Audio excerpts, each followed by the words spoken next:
बिस्मिल्लाह अल्हम्दुलिल्लाह। हम डिफरेंस कर रहे हैं, difference between civil law and criminal law. तो अगला डिफरेंस देखते हैं। Point number 5, how to be proved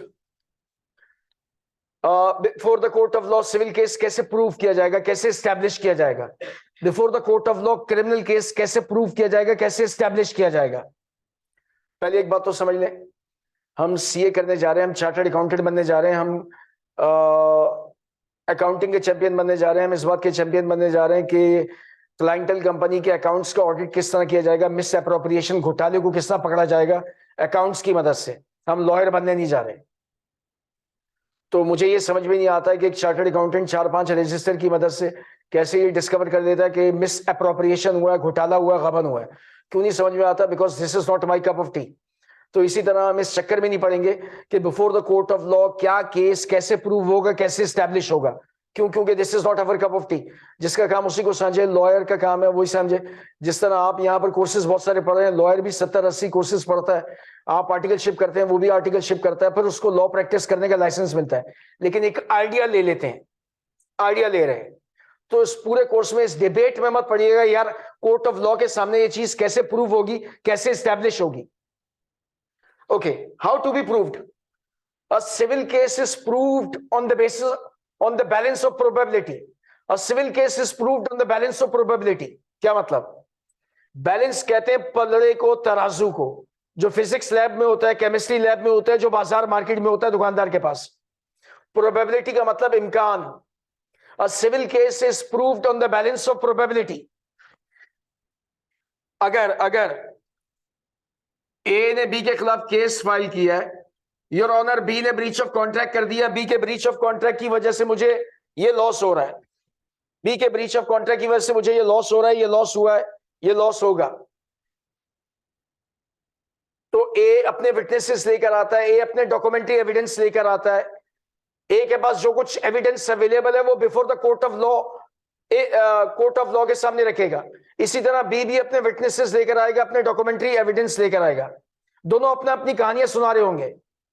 तो कोर्ट ऑफ लॉ एनालिसिस करेगी कि किसकी कहानी के वकू पजीर होने का इम्कान ज्यादा है, किसकी कहानी के वकू पजीर होने का इम्कान ज्यादा है। जो ए कह रहा है उसके वकू पजीर होने का इम्कान ज्यादा है, या जो बी कह रहा है उसके वकू पजीर होने का इम्कान ज्यादा है। यानी किसकी कहानी के अकरेंस की प्रोबेबिलिटी ज्यादा है, किसकी कहानी के अकरेंस की प्रोबेबिलिटी ज्यादा है। तो अगर प्रोबेबिलिटी का ये पलड़ा तराजू जिसके फेवर में झुक गया, कोर्ट ऑफ लॉ उसके फेवर में जजमेंट डिलीवर कर देगी कि हाँ यार ये जो बात कह रहा है उसके 80% चांस है, और ये जो कह रहा है इसके 20% चांस है। तो the balance of probability, probability का पलड़ा तराजू जिसके फेवर में झुक गया, कोर्ट ऑफ लॉ उसके फेवर में जजमेंट डिलीवर कर देगी। तो जज साहब कैसे इवैल्यूएट करेंगे? उनके सामने जो भी एविडेंस आएगा, जो भी विटनेसेस के स्टेटमेंट आएंगे, जो भी डाटा अवेलेबल होगा, उसको देखकर दोनों की कहानियों को इवैल्यूएट करेंगे।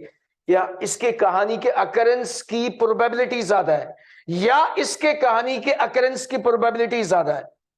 तो प्रोबेबिलिटी का ये पलड़ा तराजू जिसके फेवर में झुक गया, कोर्ट ऑफ लॉ उसके फेवर में जजमेंट डिलीवर कर देगी।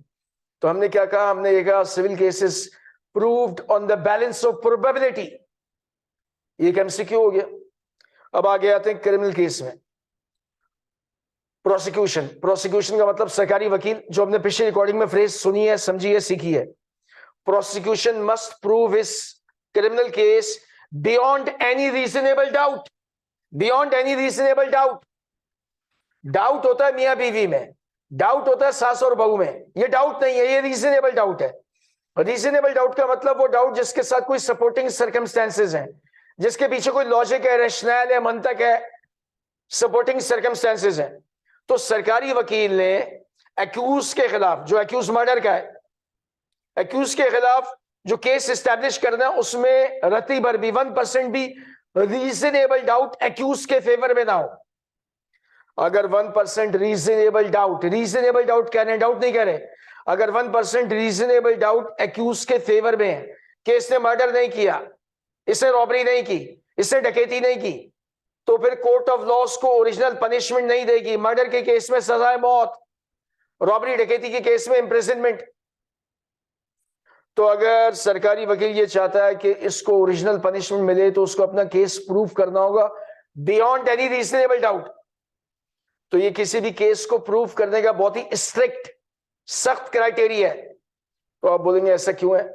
तो लॉ ये कहता है कि बेशक हजारों क्रिमिनल्स कानून की गिरफ्त से बच जाए, कोई मसला नहीं है, लेकिन एक भी इनोसेंट पर्सन कानून के रगड़े में, कानून के लपेटे में नहीं आना चाहिए।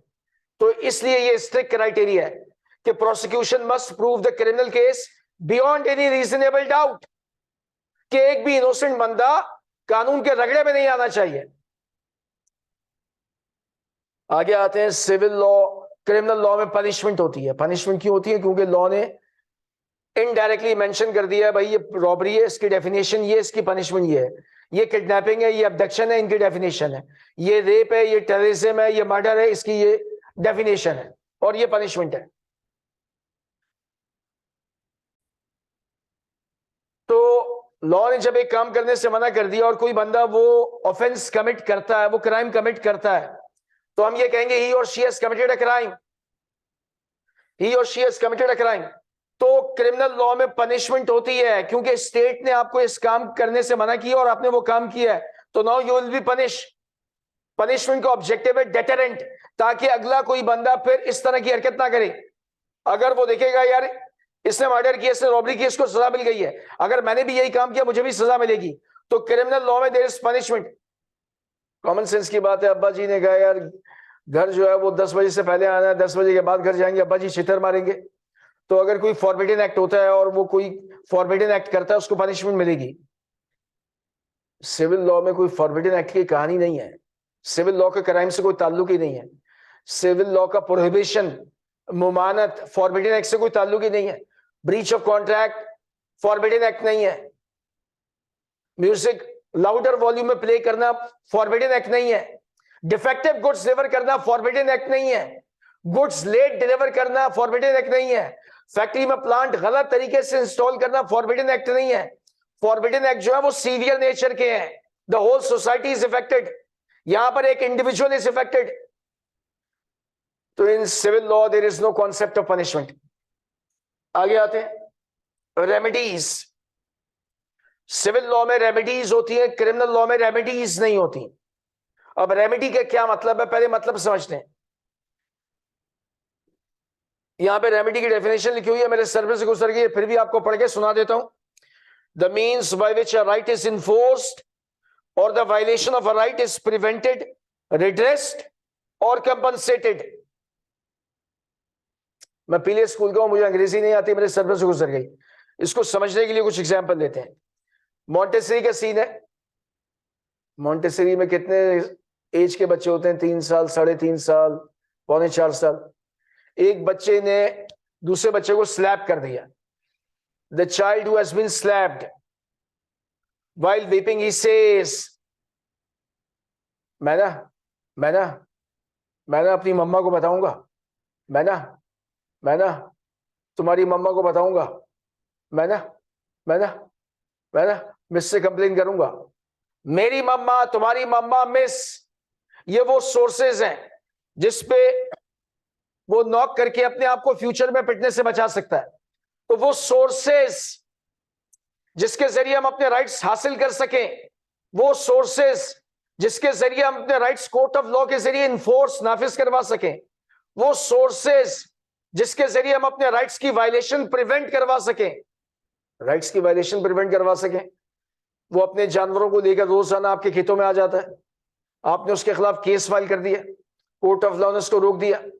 तो वो सोर्सेस जिसके जरिए एक बंदा अपने राइट्स हासिल कर सके, अपने राइट्स इन्फोर्स करवा सके, अपने राइट्स की वायलेशन को प्रिवेंट करवा सके, उन सोर्सेस को कहते हैं रेमेडीज। सिविल लॉ में रेमेडीज होती है, क्रिमिनल लॉ में रेमेडीज नहीं होती।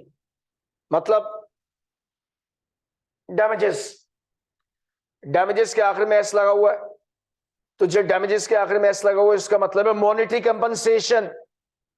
अगर ये एस निकाल दें, हो जाएगा डैमेज। डैमेज का मतलब लॉस। तो ए और बी के दरमियान कॉन्ट्रैक्ट है, बी ने ब्रीच ऑफ कॉन्ट्रैक्ट कर दिया, बी के ब्रीच ऑफ कॉन्ट्रैक्ट की वजह से ए को लॉस हो गया, तो ए ने बी के खिलाफ केस फाइल कर दिया मॉनेटरी कंपनसेशन हासिल करने के लिए। मेरे पास तुम्हारे खिलाफ डैमेजेस की रेमेडी है। ए और बी दोनों एडजेसेंट नेबर है। बी अपने घर की दीवार की जो हाइट है वो इंक्रीज कर रहा है, उससे ए के घर में कुदरती रोशनी, कुदरती हवा कम हो जाएगी। ए ने बी के खिलाफ केस फाइल किया और कोर्ट ऑफ लॉ ने ए को इंजंक्शन ग्रांट कर दिया, जिसको उर्फे आम में स्टे ऑर्डर कहते हैं। उस इंजंक्शन के जरिए बी को रोक दिया घर की दीवार ऊंची करने से। मेरे पास तुम्हारे खिलाफ इंजंक्शन की रेमेडी है। तो सिविल लॉ में रेमेडीज की एक लंबी चौड़ी लिस्ट है, जिसके जरिए आप अपने राइट्स हासिल कर सकते हैं, अपने राइट्स इन्फोर्स करवा सकते हैं, अपने राइट्स की वायलेशन को प्रिवेंट करवा सकते हैं। ये लंबी चौड़ी जो रेमेडीज की लिस्ट है, ये इंशाल्लाह हम डिटेल में लॉ ऑफ कॉन्ट्रैक्ट में देखेंगे। क्रिमिनल लॉ में रेमेडीज नहीं होती, क्रिमिनल लॉ में पनिशमेंट होती है। डेथ सेंटेंस, सजाए मौत, इंप्रिजनमेंट कई तरह की होती है, simple imprisonment, rigorous imprisonment, fine penalty. Fine penalty जुर्माना ये कौमी खजाने में जाएगा, स्टेट बैंक ऑफ पाकिस्तान में जाएगा, जबकि damages monetary compensation injured party की जेब में जाएंगे। सवाल यह है कि मुझे कैसे पता चलेगा, या मुझे कैसे पता चलेगा ये केस सिविल केस है? पोला पिंड से आया है, पोले को कैसे पता चलेगा ये सिविल केस है क्रिमिनल केस है? तो रेमेडी से पता चलेगा कि हम कोर्ट ऑफ लॉ से क्या रिड्रेस, क्या रिलीफ मांग रहे हैं, उससे पता चलेगा ये सिविल केस है क्रिमिनल केस है। अगर हम कह रहे हैं योर ऑनर इससे कंपनसेशन दिलवाई जाए, ये सिविल केस है। अगर हम कह रहे हैं योर ऑनर इसको जेल की सलाखों के पीछे भेजा जाए, ये क्रिमिनल केस है। अगर हम कह रहे हैं इसको सजाए मौत दिलवाई जाए, क्रिमिनल केस है। अगर हम ये कह रहे हैं योर ऑनर हमें स्टे ऑर्डर दिलवाई जाए, अपने घर की दीवार ऊंची कर रहा है, ये सिविल केस है। The relief which we are seeking from the court of law will determine कि वो केस सिविल केस है क्रिमिनल केस है। ओके, तो पेनल्टी फाइन कौमी खजाने में जाएगा, स्टेट बैंक ऑफ पाकिस्तान में जाएगा। डैमेजेस मॉनेटरी कंपनसेशन पार्टी की जेब में जाएगी, इंजर्ड पार्टी की जेब में जाएगी। आगे आते हैं number 8, admission is made in a civil case, confession is made in a criminal case. दोनों की यहां पे डेफिनेशन लिखी हुई है। एडमिशन की डेफिनेशन है statement which is made voluntarily in a civil case before the court of law accepting some kind of liability. Example लेते हैं, आपने किसी यूरोपियन कस्टमर को कंसाइनमेंट डिलीवर की है बाय सी ट्रांजिट, उसने आपको प्राइस पे नहीं की है, you are an unpaid seller, आपने उसके खिलाफ केस फाइल कर दिया सूट फॉर प्राइस। आप हो गए प्लेंटिफ, जो सिविल केस फाइल करता है वो प्लेंटिफ, वो हो गया डिफेंडेंट। उसने जवाबी दावे काउंटर क्लेम में ये कहा योर ऑनर मुझे जो गुड्स मिली है वो पार्टली डैमेज है। वो डिफेंडेंट कह रहा है जिसके खिलाफ आपने केस फाइल किया प्राइस हासिल करने के लिए, गुड्स की कीमत, वो कह रहा है गुड्स पार्टली डैमेज है। तो आपने कहा yes your honour while putting the goods on board the ship they were partly damage. Goods ship पर लोड करवाते वक्त पार्टली डैमेज हो गई थी, हो जाती हैं। जो क्रेन ऑपरेट कर रहा है उसको जोरदार छींक आ गई, लिवर आगे चला गया और वो कंटेनर, वो कार्टन शिप के डेक, डीईसी के डेक अरशे में जाके धड़ाम से गिरा और गुड्स पार्टली डैमेज हो गई। या ड्रेसिंग हो रही थी, शिप के डेक अरशे पे जो वर्कर्स लेबर खड़े थे उस कार्टन को मैनेज करने के लिए, एक जगह पे फिक्स करने के लिए 2-3 वर्कर्स का पांव स्लिप हो गया और वो कार्टन आके डेक से शिप के अरशे से टकरा गया और पार्टली गुड्स डैमेज हो गई, हो जाती है। ये कोई फॉरबिडन एक्ट नहीं है, ये पीपीसी के तहत फॉरबिडन एक्ट नहीं है। मैं अपनी तरफ से किसी भी अमल पे क्राइम का टप्पा नहीं लगा सकता। Yes your honour while putting the goods on board the ship they were partly damage. तो what you are doing, you are making a statement by which you are accepting some kind of liability. तो civil case में वो statement जिसके जरिए एक party is accepting some kind of liability, उस statement को कहते हैं admission, confession. Mumtaz Qadri governor Punjab को कत्ल किया, वो वॉलंटरीली स्टेटमेंट दे रहा है पुलिस की 3rd डिग्री एक्सरसाइज किए बगैर, टॉर्चर किए बगैर, यस योर ऑनर ये मर्डर मैंने किया है, ये मर्डर मैंने किया है। तो he is making a statement by which he is accepting the commission of crime. This is called confession. अब यहां पर देखें गौर से, ये भी एक स्टेटमेंट है, ये भी एक स्टेटमेंट है। ये एक एक्सेप्टेंस है, acceptance of some kind of liability. हाँ, गुड्स पार्टली डैमेज हो गई थी। ये acceptance, acceptance of the commission of crime. हाँ, ये मर्डर मैंने किया है। दोनों एक्सेप्टेंस की ग्रेविटी में, इंटेंसिटी में जमीन आसमान का फर्क है। तो इसीलिए इस एक्सेप्टेंस को हम कह रहे हैं एडमिशन, इसको कह रहे हैं कन्फेशन। तो सिविल मैटर में एडमिशन होता है, यानी आप आर्टिकलशिप कर रहे हैं, आपसे कोई कैलकुलेशन में गलती हो गई तो आप ये नहीं कहेंगे yes boss I confess I made a mistake, आप कहेंगे yes boss I admit I made a mistake. तो सिविल मैटर में एडमिट, एडमिशन का वर्ड आता है, क्रिमिनल मैटर में कन्फेशन का वर्ड आता है। अब इनमें कनेक्शन है, कनेक्शन के every confession is an admission, every confession is an admission, but every admission is not a confession, but every admission is not a confession. Sir पे गुजर गया मेरे यार, मैं तो पीले स्कूल का हूं, मैन ऑफ लो IQ। वो क्या कह रहा है? यस योर ऑनर, मैंने the goods they were partly damage while putting on board the ship. Goods damage हो गई थी। He is accepting some kind of liability, ये एडमिशन है, लेकिन ये कन्फेशन नहीं है। वो कह रहे हैं हाँ ये मर्डर मैंने किया, is accepting the commission of crime, ये कन्फेशन है और ये एडमिशन भी है। तो आप 3 इडियट्स के वायरस की तरह बोलोगे ये फलसफे की क्लास नहीं है, इन 2 शब्दों का मतलब समझाओ। ये बात भी मुझे समझ में नहीं आई, सच्ची बात है। चले एक और एग्जांपल ले लेते हैं। एवरी कुत्ता is animal but every animal is not कुत्ता। एवरी कुत्ता is animal but every animal is not कुत्ता। अब मेरा IQ लेवल इतना लो है, ये बात भी समझ में नहीं आई। तो अगर इसकी हम अपनी मदर टंग में, उर्दू में ट्रांसलेशन करते हैं तो अब हर एक को समझ में आ जाएगी। उर्दू ट्रांसलेशन इसकी क्या है? हर इकबाल जुर्म इकरार है, हर इकबाल जुर्म इकरार है, हर इकबाल जुर्म इकरार है, लेकिन हर इकरार इकबाल जुर्म नहीं है। जब ही तो खेतों में गा गा के कह रहा होता है हाँ मुझको इकरार है तो उससे प्यार है, अगर ये जुर्म होता पुलिस उसको अंदर कर देती। तो हर इकबाल जुर्म इकरार है, लेकिन हर इकरार इकबाल जुर्म नहीं है। तो admission is made in civil cases, confession is made in criminal cases. दोनों स्टेटमेंट है, दोनों एक्सेप्टेंस है।